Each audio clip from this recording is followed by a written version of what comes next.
तळोदा नगरपालिकेच्या विषय समित्यांची निवड उद्या. सभागृहात राजकीय डावपेचांना येणार रंगत. तळोदा नगरपालिकेच्या विविध विषय समित्यांच्या निवडीसाठी उद्या शुक्रवारी पालिकेच्या सभागृहात विशेष सभेचे आयोजन करण्यात आले आहे.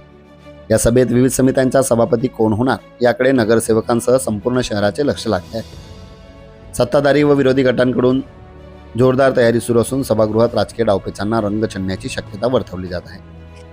नुकताच पार पडलेल्या नगरपालिकेच्या निवडणुकीत राष्ट्रवादी काँग्रेसने 11 जागा जिंकत नगराध्यक्षपद आपल्याकडे राखले आहे.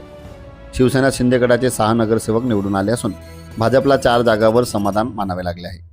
भाजप व शिवसेना शिंदे गट यांनी एकत्र येत चांगल्या कामांना सहकार्य व चुकीच्या कामांना विरोध अशी भूमिका घेतल्याने सध्या सभागृहात 11 विरुद्ध 10 असे संख्याबळाचे चित्र आहे. याच पार्श्वभूमीवर उपनगराध्यक्षपदाची निवडणूक बिनविरोध न होता लढविण्यात आली होती. हात वर करून झालेल्या मतदानात अवघ्या एका मताच्या फरकाने राष्ट्रवादी काँग्रेसच्या शीतल पाडवी पटेल या उपनगराध्यक्षपदी विजयी झाल्या होत्या.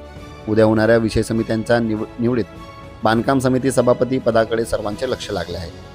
या पदासाठी राष्ट्रवादी काँग्रेसकडून रामानंद ठाकरे व प्रतिभा दीपक पाडवी यांच्या नावाची जोरदार चर्चा आहे.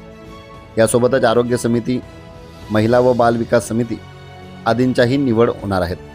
या संपूर्ण प्रक्रियेत भाजपचे माजी नगराध्यक्ष तथा गटनेते अजय परदेशी हे अनुभवी सदस्य म्हणून महत्त्वाची भूमिका बजावू शकतात. तसेच शिवसेना शिंदे गटाचे गटनेते अनुपकुमार उदासी यांच्याकडे नगरपालिका अधिनियमांचे सखोल ज्ञान असून त्यांनी यापूर्वी संख्याबळ कमी असतानाही समित्यांमध्ये बदल घडवून आणले आहेत.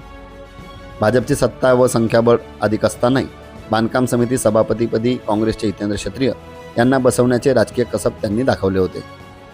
सध्या तळोदा नगरपालिकेत राष्ट्रवादी काँग्रेसच्या भाग्यश्री चौधरी या थेट लोकनियुक्त नगराध्यक्ष आहेत. विशेष समित्यांच्या निवडीमुळे तळोदा नगरपालिकेतील राजकारणाला नवे वळण मिळणार असून उद्याची सभा अत्यंत निर्णायक ठरण्याची शक्यता वर्तवली जात आहे.